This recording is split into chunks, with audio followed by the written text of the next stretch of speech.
But we're in the middle of a series, and the series is Answers to Life's Difficult Questions. And one of the things that I've been aware of, if, for example, you come to church, you don't want to leave church without getting at least some answers and help in your daily life. And so you'll notice most of the messages we have application as to how we can be stronger and better people.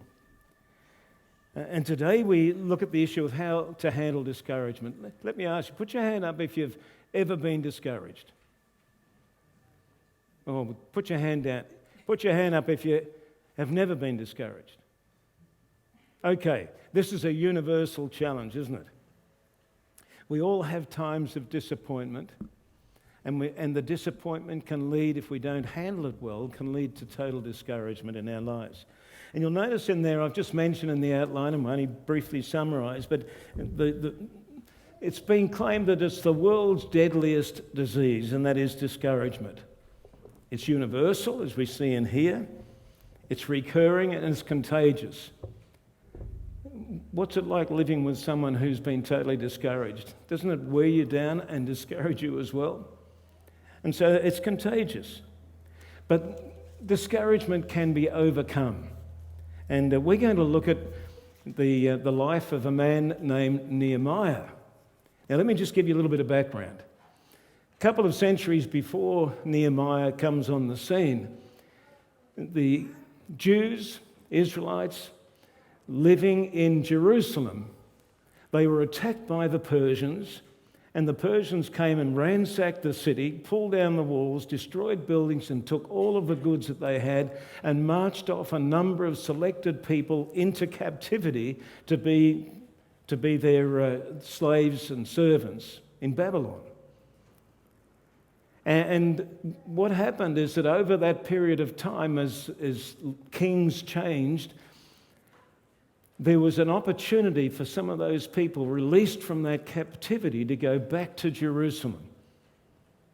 And so these people were returning back to a place that was in disarray, had been broken down, and they had to rebuild.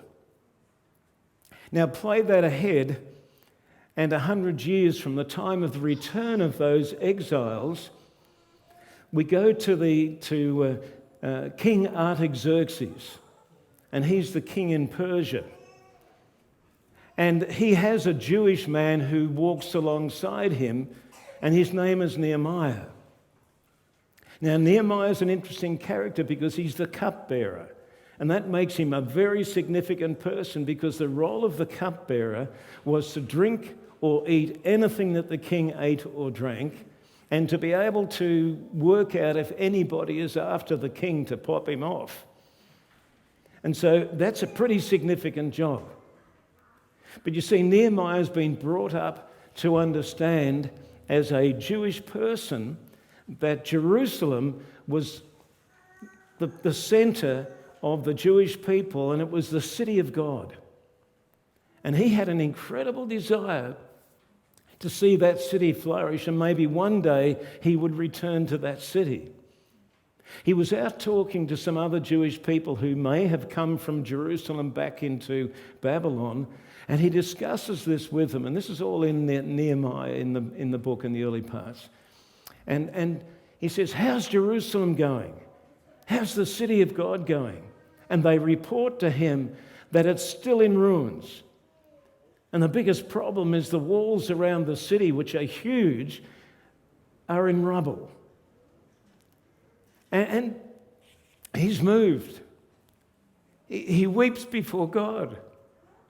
He prays about it. He seeks God. And he comes to God and he says, "Hey, God, I am committed. I want to see those walls rebuilt. I want to see the city of God restored to what it was formerly. That God might dwell in that city. That the city would not be in disgrace, that our Jewish faith was not in disgrace because we don't honour the city of God." So he prays about this, feels an overwhelming sense of vision. God, I have this vision to see the walls built. He goes to King Artaxerxes and he tells him of the vision. And because he's so highly regarded, the king basically says, well, you go, you have my approval, you have letters of approval, and you take whatever you need in resources. And so he heads off to Jerusalem. When he gets to Jerusalem, he goes out at night.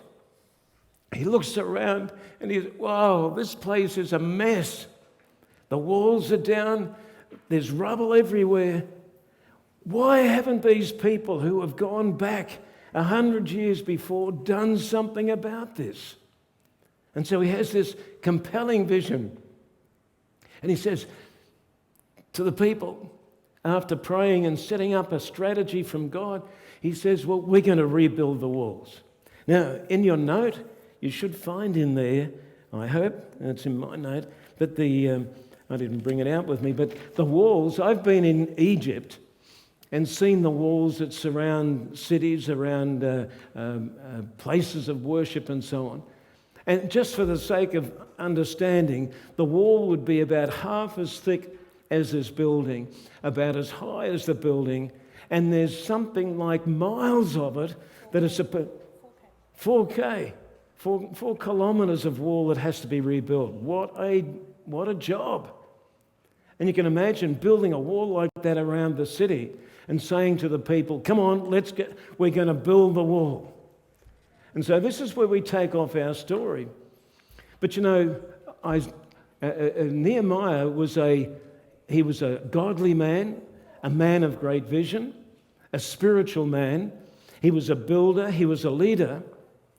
But you know, sometimes when we're looking at that, we think that leaders who are successful don't have discouragement, don't have disappointment, don't feel like throwing in the towel. And we're going to understand that everybody faces the problem of disappointment. Life's tough. We're not promised an easy road. But then we've got to handle these things that are disappointing, and if we let them fester, they become discouragements that often take us right away from how we can live life to the full and make an impact for Jesus. And so this is a message today that is so important.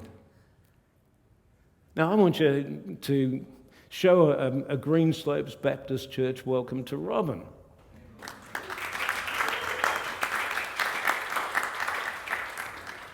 Now, I know Robin's story very well. And when I was looking through this message about Nehemiah, I thought, who could I interview? Who could share this message with me? And I came to the conclusion that the best example of this is my daughter. And this is awesome. You know, we're sharing in ministry today, and I think I've been in ministry 40 years, and Robin's been in her job, and she'll explain that in a moment. But for a long period of time, Robin's a pastor. She's been an elite athlete. She's been a public officer in the local government of Queensland, responsible for youth policy, and was actually involved with Aboriginal groups and so on. There's some incredible work there. She's worked with World Vision. She's worked with Opportunity International. She's been all around the world ministering to various places. She's been building ministry amongst people in India and in Nepal and a whole lot of different places. And after all these years, we've never ministered together. So this is awesome. And Robin, until recently, was the pastor of mission at River Life Baptist Church, and has made an awesome impact in so many places. Rob, welcome. Thank you. I think it is quite funny because when Dad rang me up during the week and I was telling my boys who are 12 and 16 that I'm going to go and minister with Grandpa on the weekend, and they said, oh, what are you ministering about? And he said, discouragement and disappointment. And they went, oh, you got good examples, Mum. So I was like, oh, to be known for the wrong thing, you know, like, so anyway, it is lovely to be here with you. And it is interesting, actually, the parallels between ministering with Dad here today and also thinking about that time that Nehemiah was there where Ezra was still there, and Ezra had come to Jerusalem before Nehemiah had made that pilgrimage back and was already in the place of teaching the people about God's word and the Torah and understanding the foundations of their faith, and was a real teacher and a man of the word. And he really lived out what it was that he was teaching, because he had this ability to still be faithful when the test of his testimony came to pass. And that was Ezra that was there before Nehemiah came. And then we see Nehemiah come, and he was both a man of action and a man of prayer. And not that Ezra wasn't, but it was interesting to see what characterized them in their expression of their faith. And I feel like we are a band of builders. There's the builder of the word and the teaching, and the being able to be faithful during the test of the testimony, which I see in Rick, in my dad, and then my own journey has been one of a lot of action but a lot of prayer. I have a real passion for intercession and the prophetic, and listening very carefully to God, and but also can't be still very long and need to see things happen. And so it is interesting when you rang and said, do you want to come and talk about this? I'm like, I love this season in the Jewish history, between these three band of builders that come in, and just the story and the stages and how we're all part of something bigger, from Zerubbabel to Ezra to Nehemiah. Okay, so in your note outline, if you turn into page 2, what you'll find in there, and in this outline, and you can follow through on the passages of Scripture, but you'll find in there that there are 5 reasons why people get discouraged that are offered, and every one of those applied to Nehemiah. And you'll find the associated references. Now, this is going to be a bit of homework for you, because there's the opportunity for you to actually do your own study, look at the passages and think through your own life on these areas. But I thought, rather than just systematically go through that and just mention it almost academically, I thought I'd talk to Robin about her particular life and ask her about some of these things in her own life. She can pull out some of the illustrations from her own life as to where she has gone through these 5 points as well. So you'll find on the screen the point and the reference and so on. Nehemiah faced criticism and opposition. Now, the city of God, Jerusalem, was in rubble virtually. The walls were down. He's coming back to build the walls. He's doing what really should have been done 100 years earlier and started off. And he comes, and what he finds is in the middle of doing this job, where God's given him the system as how to do this, the strategy, he's got the vision, and I believe it was from God. And yet, the people who he's coming to help start to criticize and oppose what he's doing. You ever experienced that, Rob?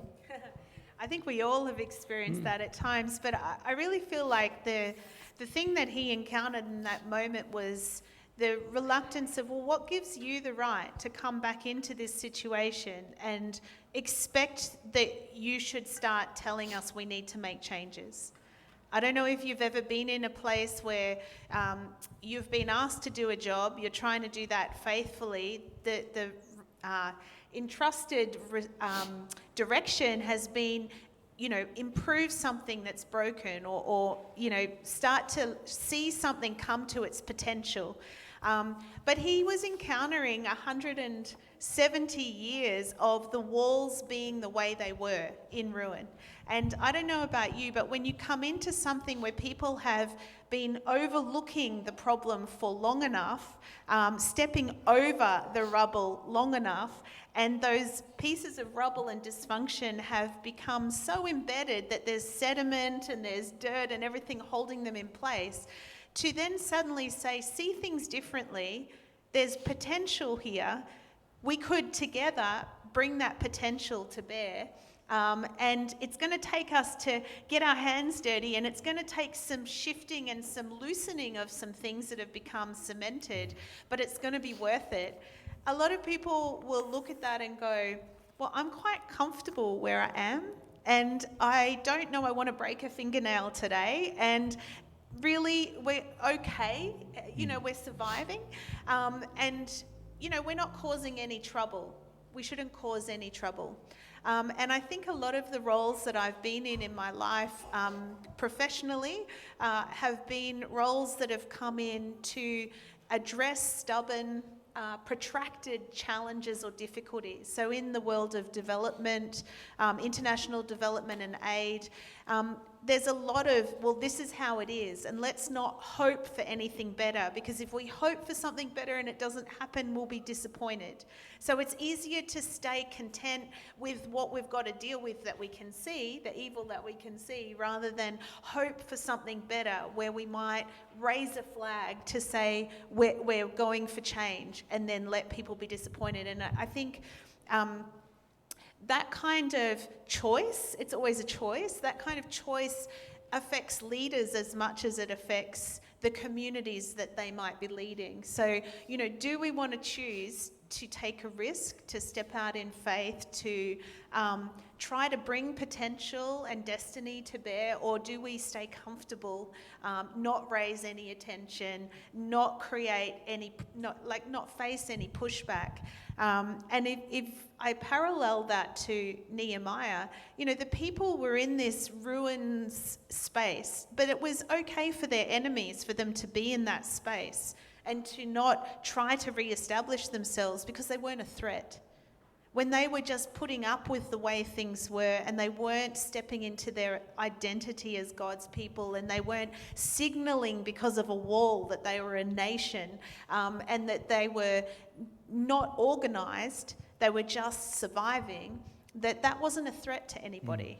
But the minute that Nehemiah said, come, let's rebuild the wall, let's go for the potential that God has created in us, let's be his people, let's identify ourselves as a united nation, let's go after the things of God that he's spoken over us as a people, they knew that would then raise a flag to their enemies. And they knew that would be a cost. And so I think for me, sometimes as a leader, the disappointment comes that people fail to have the courage to want to go after, to hunger after the better.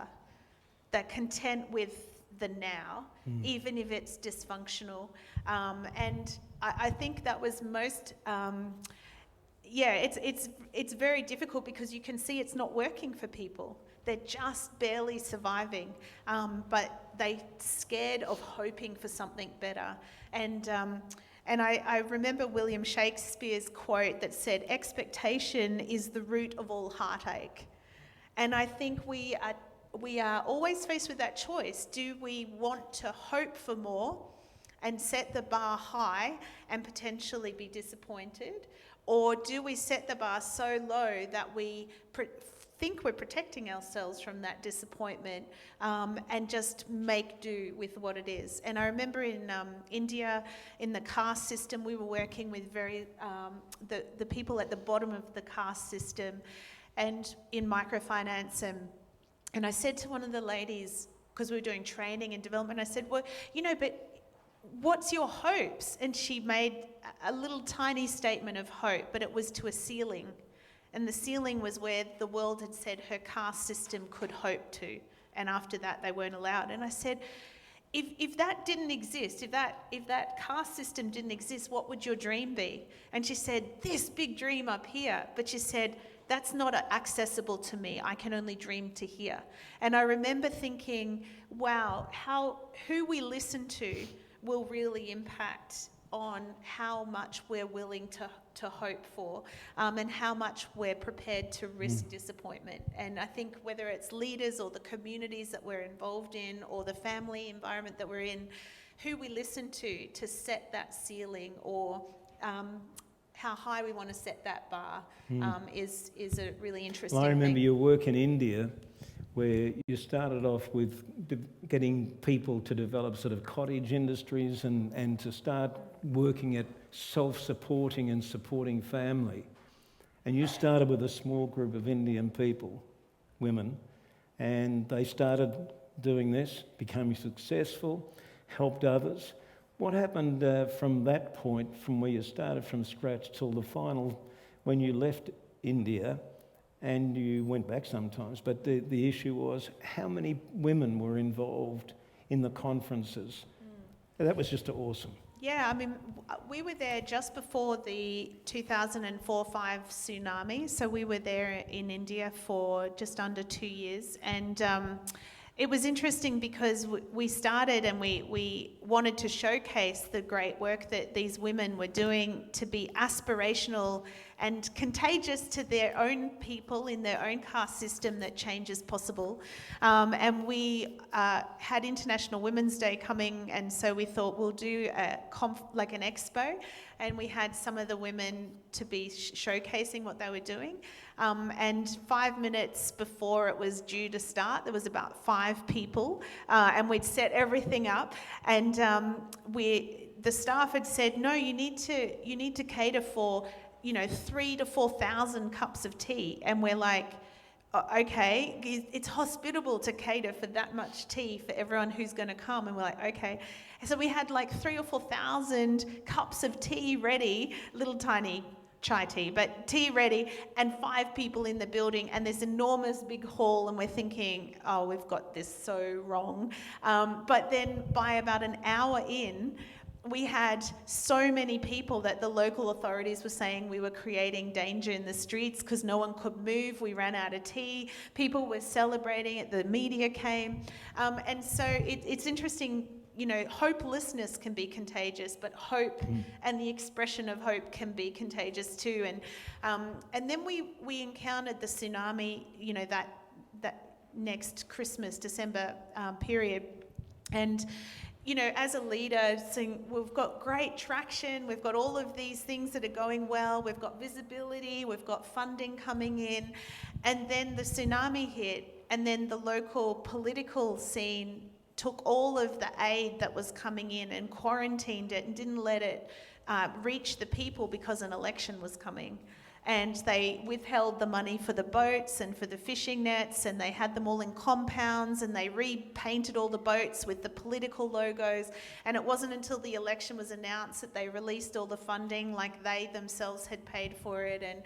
And so as a leader, you can be so heartbroken. It's like we've gone to all this trouble, we've seen progress, we've seen the fervour that's coming with change is possible, and we've seen people with their whole heart go after it, like Nehemiah, rallying the people. Yes, we can make change. Yes, if we work together with our whole heart, we can make this thing happen. And then something will happen. Some noise will happen in the system. Some control will come back in to try to take people off course, and all of a sudden no one seems to have the resilience to keep going after it. And we see that in Nehemiah as well, where he had gotten the people to a point where they were all working together, and they were halfway, 6 meters of the 12 meters. There were aspects of the wall rebuilt, but there were these big breaches in the wall that still existed, and all of a sudden they got scared, because the resistance, the force coming against them seemed to be overwhelming. But you now move into the second area, which is fatigue. And you look at the second reason why people become disappointed and discouraged, and in the midst of all that, you put all that work in, everything seems to be, you've experienced, what's it like to be involved in a building of a ministry or whatever it might be, and then to get to the middle of it and you feel, man, I am wrecked. I have got nothing left in the tank. My margins have gone. I want to go deeper than just the circumstances, because I think the circumstances, we see people navigate circumstances and we see people falter with circumstances. But I think the reason that they have either one of those reactions comes from a deeper place. And that deeper place is, what are your life commands or your rules that you are interpreting the world through? So for instance, if in your spiritual journey you have a set of assumptions that if I serve God, then everything will go well for me all the time, then that set of assumptions, the minute that you hit something not going well, and then you're trying to work out, well, did I do something wrong, God? Or are you punishing me, God? And you don't have the objective biblical truth as a strong foundation, then all of a sudden all these things like a house of cards come down. And I think when our expectations that are built by our assumptions and our beliefs and the foundations in our lives, when those things are faulty, then we see fatigue of a spiritual and an emotional and a mental place overtake us, and we can't navigate those circumstances. And I remember being in Nepal and doing some work just before the 2015 earthquake in Kathmandu, and I remember, I mean, it's, if you had been there pre the earthquake and then post, I mean, it's an ancient city. It's fascinating. It's tiny little like lanes, and you can't get vehicles down many of them, and houses built on houses, and then the earthquake hit, and I was back there only a month or so after the earthquake, and it was just, I mean, we came back a year after that and it looked almost the same as a month after the earthquake. Why? Because the rubble, it was like, how do we move this rubble? How do we can't get vehicles in, we can't get machinery in, it's too heavy, we're trying to do it by hand, it seems too much. And so what they do is they bang it down as much as possible. So that you know, already there was questions on the structure and the strength of the building itself, with the way the bricks were made, or the way that the scaffolding and the foundation but they bang the bricks down and the rubble down as much as they could, and it would be all chunky, and it wouldn't even, there'd be gaps and everything in there, you know, and then they'd try to pour cement on top of it all as the new foundation, and then they'd just start building, and they'd build again. And I was fascinated by this in a spiritual and a psychological sense, is don't we all do that? How hard is it to move the rubble in our lives out the way, to re-look at that rubble and go, is it usable? How could I repurpose it? Where is it to best fit? Because we can't just always replace old with new. Sometimes we have to look at the old and go, is this where it should be to be fit for purpose, or do I need to reposition it? Do I need to repurpose it? And we do that in our lives. We push down stuff as much as we can, and then we pour a new foundation, and we want to mark in the sand, and we say, I'm starting again, I'm rebuilding, and we hope that that never comes under a test. But when the earth starts shaking, when COVID hits, when unemployment hits, when lockdown comes, when all these things happen, when family crisis happens, when health issues happen, suddenly this reverberation in our lives puts on the test of our foundation. And you then see where the cracks appear. And what Nehemiah needed to do in this time, he knew that you can't just rebuild on the rubble. God is about restoring and repurposing, but he was also very clear that we're not throwing it away. We need to move it out of the way to then be able to put it back into its right place. And I think that's so important, because God doesn't make mistakes. He doesn't create us wrong and then he's tricked us and it's all too hard and he made it hard for us. He made us the right way, but sometimes those things we've put into different places than God imagined. And he said, I want you to look at it all. I want to work with you to move that rubble and where it's fallen, and to get all of that out the way, and let me be the master architect of your life. Like he was telling Nehemiah, who was on his knees in prayer day in, day out, going, God, what is the strategy? What architecture do you want happening? How do we do this? And then let God tell you how to put that back together. And they used the rubble to rebuild the wall in 52 days. But they had sat with the rubble and the dysfunction for 170 years. And so I look at that in our lives, and we see that heartbreak that we have, and we can be overwhelmed and think, well, how could God change anything that's been like this for generations? It's been like this for decades. It's been like this for as long as I can remember. The only thing I can do is just try to not be too depressed about how hard it is to work around this stuff, but this is my lot in life. And God was saying through Nehemiah and his leadership, no, it can change in 52 days. It can change from something that they thought they would always have to deal with. And so I think that's so important, that we understand that God didn't do anything make us wrong, but how we organise the elements he's created in our life, and whether we do that under his leadership or our own best idea, is going to be night and day as to whether we see the destiny and our identity in him realised or not. So Nehemiah, he went through the criticism and opposition. He went through fatigue. He went through frustration. What about fear of failure? Now, I know that in sport, Robin's been represented Australia in Japan in Ironman competitions, and done Ironman in Hawaii, and just recently went into a 100-kilometre run, which was lunacy. Anyway, apart from that, but I think in Robin there's been a great challenge: fear of failure, fear of not being used, all this sort of stuff. How do you relate to that? Because you're a driven person like I am in many ways. You see a goal and you go for it. And I remember when Robin was training for the events that she was in, she was doing over 30 hours a week training, as well as working a full-time job and running hundreds of kilometres, riding, cycling, swimming, all this sort of stuff. How do you overcome that fear of failure? Because I think for all of us, if we set any goals, there's a danger that we won't get there. Yeah. I think it's interesting because God made us the way he did. So I think he made me to want adventure and challenge. And I don't think that that's a bad thing.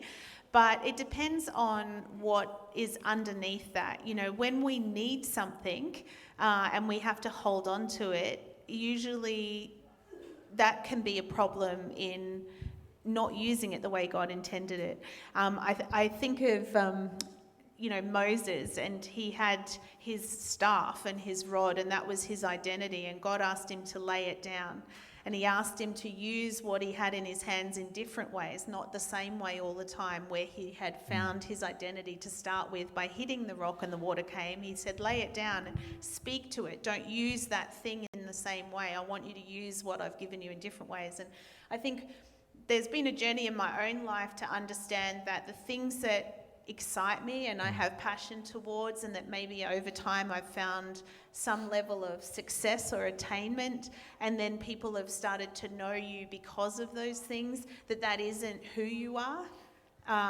It is something as an expression of the goodness of God and the potential he created in all of us in different ways, but it's not my identity. And so that can be a hard lesson for people. It was definitely a journey.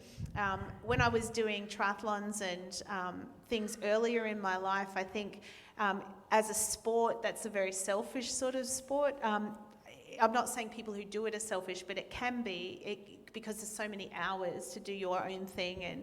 And when you're in a race, it's interesting because if someone's faltered, they don't have the right nutrition, or they have a flat tire, or they take a wrong turn in the swim, it's kind of like you sort of have this little moment of, yay, I've got an advantage now, like you sort of, because it's so individual and so competitive. But I contrast that to this recent foray into ultra trail running, where we're all on the trails and there's no fashion in the field. We all just are surviving for long periods of time, and it's a lot more like life. You have one moment where you're feeling fantastic, like you're going to be the hero, and then the next minute you hit a hill, or you're feeling fatigued, or you're wobbly, and someone runs past you who's having their moment of super status. But you've got 100 kilometres to sort it out. So it's the journey almost mirroring life. But it was interesting because I'd been training and just wanted to see what I could do now at nearly 47. It's a long time since being in my 20s and competing in that. And And I was really as fit as I could be for the race, and I was excited to do my first one, and I was at 84 kilometres in, so only 20, or just under 20 to go, and I was doing pretty well, which surprised me, but was exciting, and then I had a really bad fall, and so bad that I actually couldn't get up. So it's dark by this stage, even though we started at 6 in the morning. It's dark, it's pitch black. We're all running with head torches. I can't see any little bouncy lights coming through the forest anywhere. I'm lying on the dirt, can't get my backpack because my whole body's cramping and the like. And I'm thinking, please let no one think, great, that's my advantage to get one place ahead, because I really need some help right now. And it was interesting that when you sign up for these races, you start the race by saying, if I should get injured or lost or die, it's my own stupid fault. Like you actually start the race by all citing this together. So I'm thinking, oh, this is not looking good. But I'm new to this type of community, and people who were coming up the trail about 20 minutes after I'd fallen, they're not new. They weren't new to this community, and they all stopped. They rang the people to come and get the medics, and they got the space blanket around me, and someone offered a jumper, and someone else gave some water, and then the medics came, and what was really amazing is that it's a community. Your first and foremost loyalty is to all the trail runners, that everyone should be okay and no one should be left by themselves. And I think in this idea of Nehemiah and the building, he had to get the people to a point where they would see that they were a community, because they were all going about their business. As long as my little house is okay, as long as I have food for my kids, as long as my bit of the wall is built, it's okay. But he needed to move their mindset from survival and self-reliance and to we're a community, we're united, we can do greater things together. The purpose is not whether you're okay, it's whether we are living our destiny and our potential. And yeah, I think what really came home to me again as I'm lying there and so dependent on everyone else helping me is how amazing it is to be part of a community that even if you don't fulfill your goal, to have faith in the fact that the community itself is a community you want to be part of, and that there'll be a time where I help someone else, or my goal of finishing in a certain time, it's overtaken by the need for humanity and family and community that overtakes that. And what's interesting that I didn't know until later was that the race directors will credit back to the persons who stopped time taken off their finishing time because they were part of making sure that everyone was safe. And I thought that was amazing, because nothing's ever wasted or not visible to God.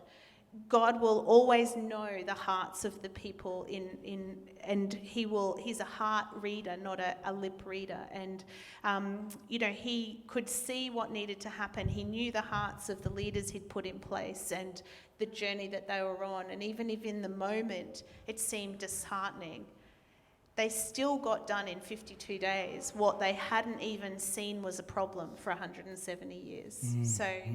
But they did that because they were a community, not a bunch of individuals. We're going to wind this up in a second, because we'll come back later to actually look at how do you handle all of these disappointments and so on. Robin's been sharing that, and it's interesting, after seeing Rob when she was only younger, and winning was everything, and when you missed out, I remember she was down at Foster there and doing incredibly well, because the Ironman competition is what's the length of the swim? It's a 3.8 swim, 180k bike and a 42k run. And I had an accident on the bike and I didn't get to finish, and I was crying in the medical tent, and they said, what's hurting? And I said, my heart, because I had a goal and it's not going to happen, but I do think disappointment is hard to process, but if we see that not something to run away from and go, well, it's disappointing and I'm not winning or I'm not succeeding, so I'm going to run away from it. We miss the opportunity for growth. We miss the opportunity for bettering ourselves and for learning. And I think, Winston Churchill, he in his first as the admiral with the Gallipoli campaign failed miserably. And then he went into this season where he ran away from leadership, and he called it the night of the black dog. He went into deep depression until something changed in his mind where he went, there's an opportunity to learn from what I didn't put in the right place or what I didn't see in the right way. And then he became a leader of a nation. And we see that throughout Scripture with Bible characters, that they had a misstep. And they almost, you see, Elijah, he runs away. Moses runs away. They all run away to the wilderness for a period of time until something happens in their relationship with God that says, disappointment is not meant to destroy you. It's supposed to focus you and to focus you on what you can learn to go forward. So in essence, disappointment happens in life. You can't make a choice about it, it happens. But discouragement and dropping the bundle is a choice. They're two different things. And what I've been pleased with respect to Robin over the years, and when she was in this race just recently, I thought, how is she going to respond to this? Doing well in the race, first race, long distance, 100 kilometres, they put a 24-hour cut-off. And this is not just running along a road. This is up and down mountains. It really is steep. I could hardly walk up some of the things myself, and you've got to run them. And so I was wondering, how's she going to handle the disappointment? It's happened. But the beautiful part about it, even when she was being carted out and then off to, and she was an absolute wreck, but the fact is she didn't let that become discouragement to drop the bundle, but rather this is something I can grow through. And that's what Nehemiah was faced with. And every one of us has our struggles in this area. But we're going to come back and talk about it, the last part. What did Nehemiah do, and how has Robin actually handled those disappointments and discouragement? How do you work past that so that you become a person where the outcomes are positive and you make great impact? That's the thing about life. So, Rob, thank you for that so far. Jasoni, lead us on. No, Ape, lead us on. And yet, in 52 days, they constructed the wall around Jerusalem. That is seen historically as an absolutely outstanding accomplishment. And yet, it wasn't without disappointments all the way along, discouragement, opposition, and all the stuff that went on. And Robin has talked to us about the fact is in her ministry. I mean, I look back and both of our children, I look at it and think, man, alive, the things that they've accomplished in their life is huge. Dave's overseas and he's got a senior position with London Institute of Contemporary Christianity. And even there, when he went across there, lockdown, COVID hit him and he was locked in for 12 months and his job entails talking to church leaders and all sorts of stuff. And he's gradually coming out of that, and he said himself he felt really discouraged and quite depressed at times. And if you look on your note outline, you'll find that Nehemiah, he basically did several things. 3 things, and in them are all of the words beginning with the letter R. He reflected, he reorganized, he restructured, he rescheduled. He remembered his God, he recommitted, and appropriately responded to the leading of God. He resisted the discouragement. Now, some notes underneath. This is really important. I was looking up a number of people speaking on this particular issue. Some things to note. The pathway of life is not smooth or predictable. Amen? That truth? Yep. Second, disappointment is a natural response to situations that don't go the way you desire. It's part of life to be disappointed. Discouragement, however, is a negative choice we make in response to disappointment. And the thing that came out a lot was gratitude is the thing that trumps discouragement. You cannot have great gratitude and be thanking God for all sorts of things when you're actually underneath badly discouraged. And so one of the pathways out is gratitude. And an attitude of gratitude will not allow discouragement to continue. These are great truths. Rob, in your own life, not having to follow what happened to Nehemiah because every life's individual, how have you overcome the disappointments which you've had all the way through, from the first time that you were trying to get in the Iron Man overseas down at Foster when people handed you a water bottle and one went under the wheel of your bike and you upended and landed on your spine and you couldn't even complete the marathon. You ran for a while and then you had to bow out of the marathon at the end. You were badly hurt. Your bike was destroyed. And so from there, then you go on. And I remember the time you're dealing with the local government of Queensland. And I remember a phone call I got back and you were up in an Aboriginal settlement trying to do some policy guidance up there.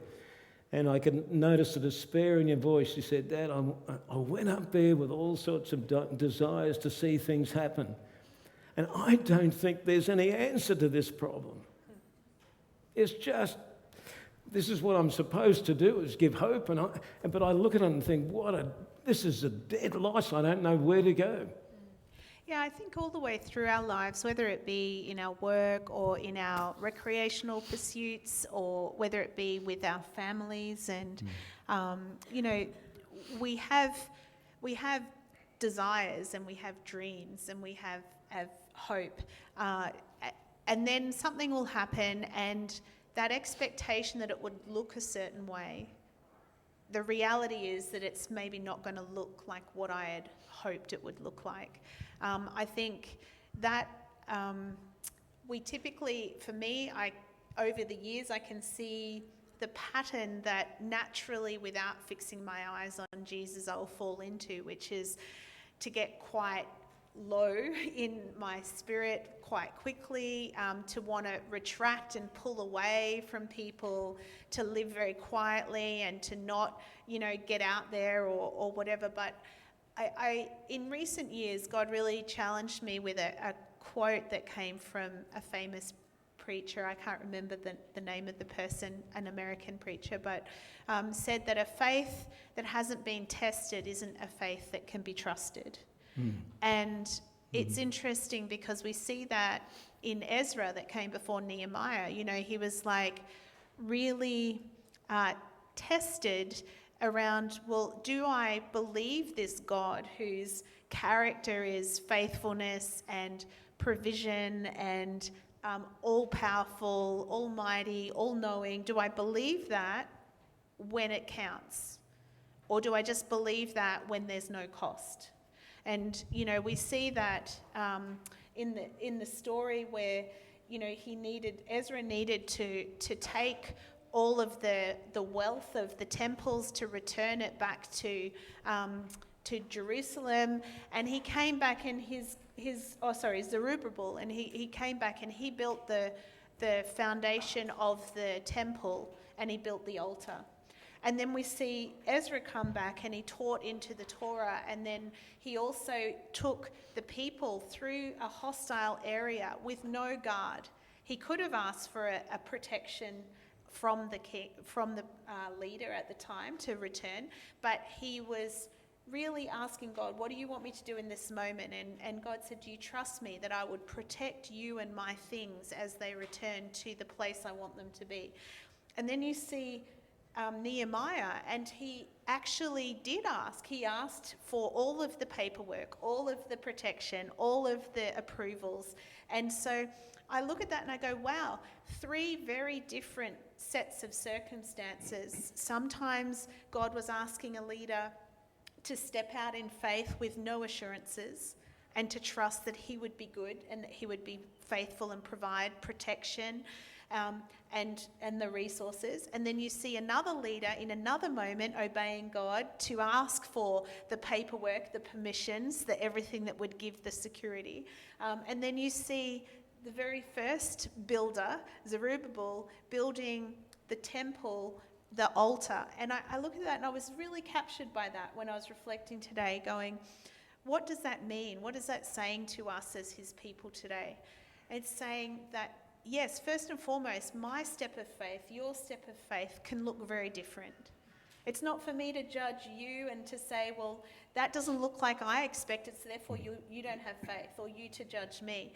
It's, am I being obedient to what God's asking me to do as a step of faith in that moment? And I think that keeping our ears very attuned to God was what Nehemiah demonstrated to us, but it's what's kept me going as well through my sequences of disappointments in lots of aspects of my life. Is my ear open to what God's saying to me in this moment? Am I obeying what he's asking me to do as a step of faith in this moment? Even if it doesn't look like anyone else's step of faith, is that okay?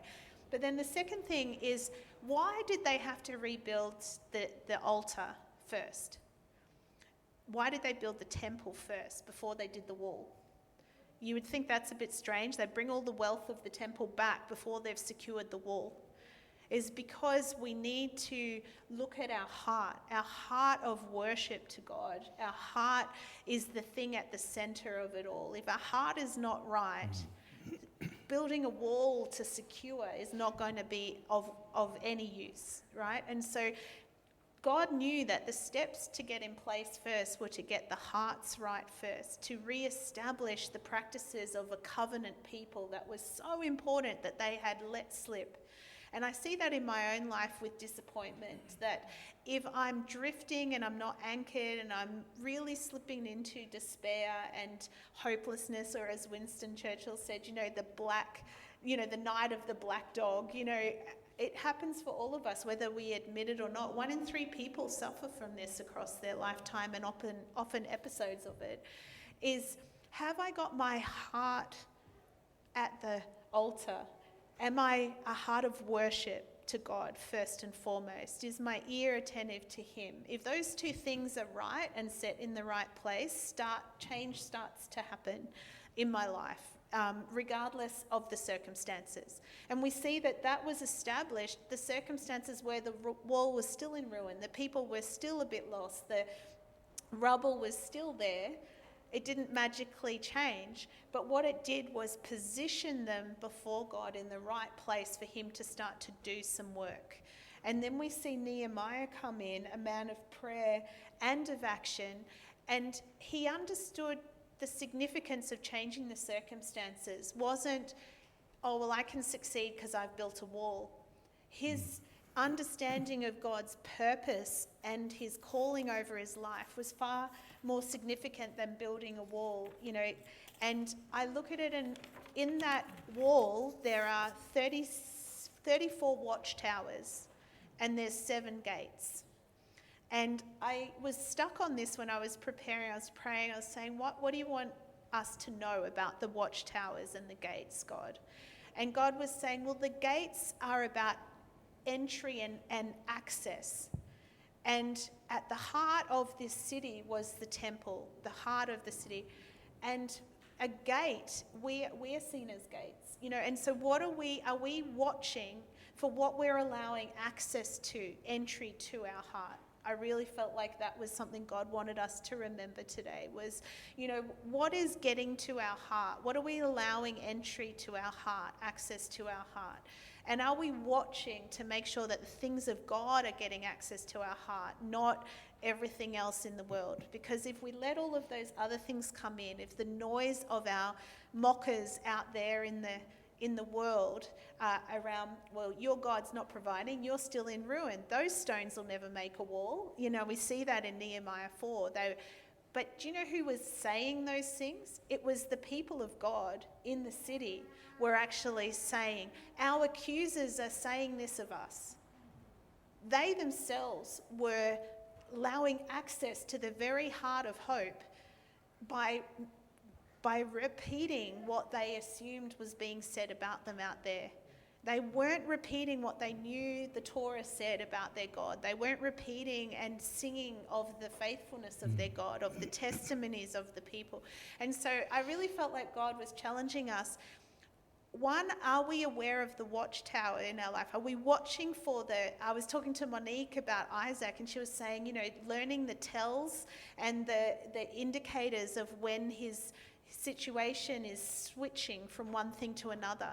Do we know the tells in our own lives? Do we know the indicators in our own lives when we're switching from listening to God and our heart being one of worship and our establishment of his practices in our life as covenant people? Are we aware when we're switching to buying into the world and what they're saying? Because that's the first thing about being on watch. And Nehemiah established the people to be prayerful, to be one on the sword and one on the building equipment, to have an arm on both. We need to be people who are attentive, but also people who are prayerful and submitted in worship and unto God. And so I think that's really important about these gates and watchtowers. And I've had to learn to be more invested into that in my own life to make sure that I can have a real sensitivity to what God's doing. But then lastly, are we watching for the things that he is doing, or are we always just looking at the rubble? And so Nehemiah was focusing the people to say, look at what we've achieved so far. Look at these bits of the wall. Look at how well we've done in the area where we have visibility outside our own building, outside our own family's land. But what about we now turn our attention to where there are still gaps? And he didn't turn the attention to the gaps in terms of the rubble, but the opportunity for God to continue to do something amazing if we work together. And so he appointed people to be on the areas where there were gaps because their area was firmed up. And I think about that with us as a church, his church, wide church, not just green slopes, but as are we attentive and are we willing when our things are robust to actually be repositioned by God to be attentive to where there are gaps, to call forth the opportunity God has to do miraculous things in those gaps? Or are we just pointing at a distance at the rubble that still exists in another spot? And I think that's super powerful for us as leaders, but as believers, as part of the family, is to see ourselves as one united people of God. And I think the last thing that keeps me focused as a leader, even when things don't look the way that I expected, or I think, God, how could you be okay with it being like this, is to actually understand that he calls his people, he wanted the wall established not so that they could be protected. And we think walls for protection all the time, but they were probably safer with no wall, because they didn't put a flag up to their enemies that they were seeing themselves as a nation, that they saw themselves as God's people, and that they had a statement to make to the world around them.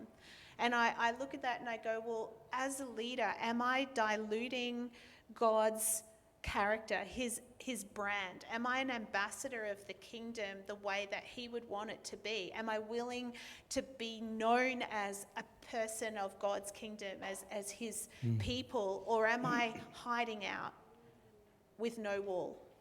Because the minute that the wall was finished, they were officially recognized as a nation.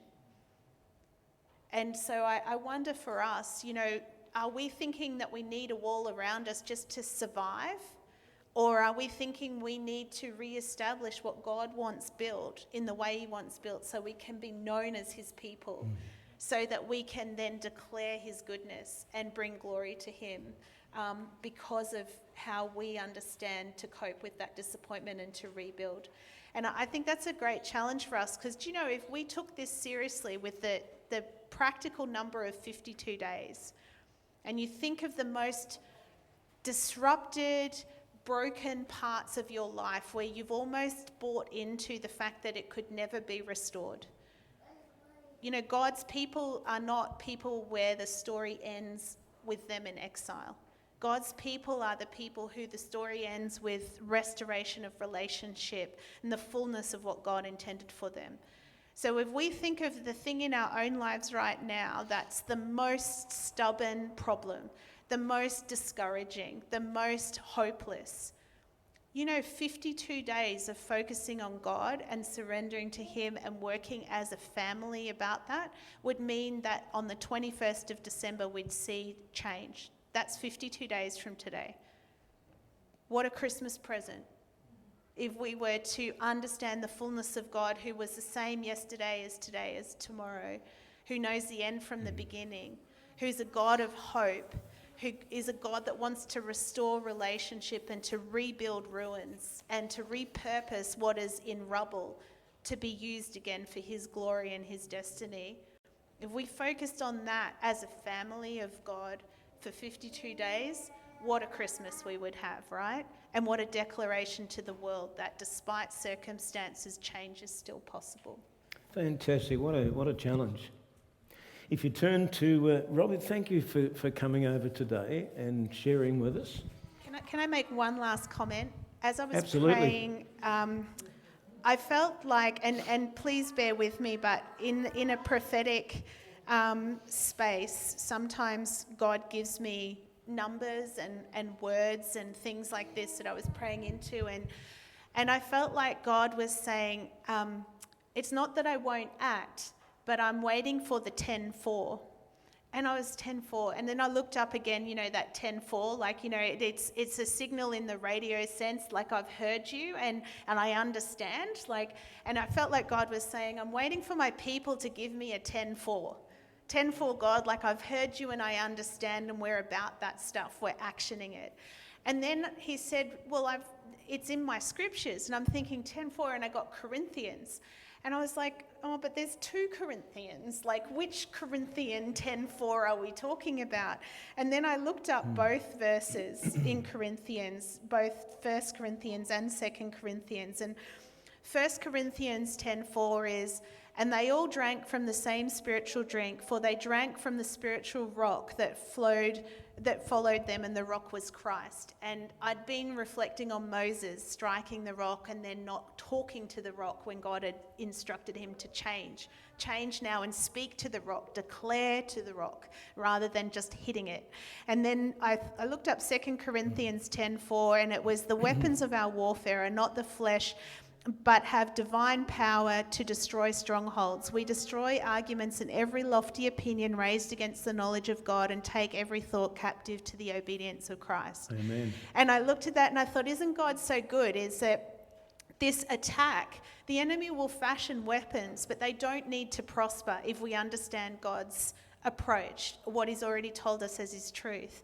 And where we think resources won't flow, He is the rock. So we do draw upon Him. We speak to Him now in a post-resurrection. We speak to the rock. We don't have to strike the rock. And we say, Jesus, what do you want to do in this situation? We tune our ear, and then we see His resources flow. And it's so encouraging, because when the water flowed, it said, gather the elders, gather the people, speak to the rock, and your cattle will have water and you will have water. So your resources, your livelihoods, your industry, your business will have the resources coming from God, and you will be refreshed, no longer dehydrated, parched and lacking. And so I just felt like that was an encouragement to all of us today. Hey, fantastic. If you turn, If you'd like to turn to the back page of your note outline there.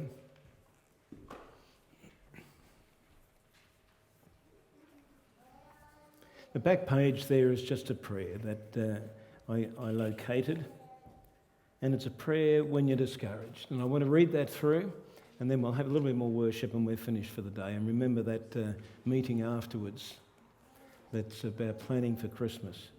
I never thought of that 52 days. That's an interesting concept, isn't it? For our church here, for our own personal lives. Here's the prayer. Let's bow in prayer. You might like to read it with me.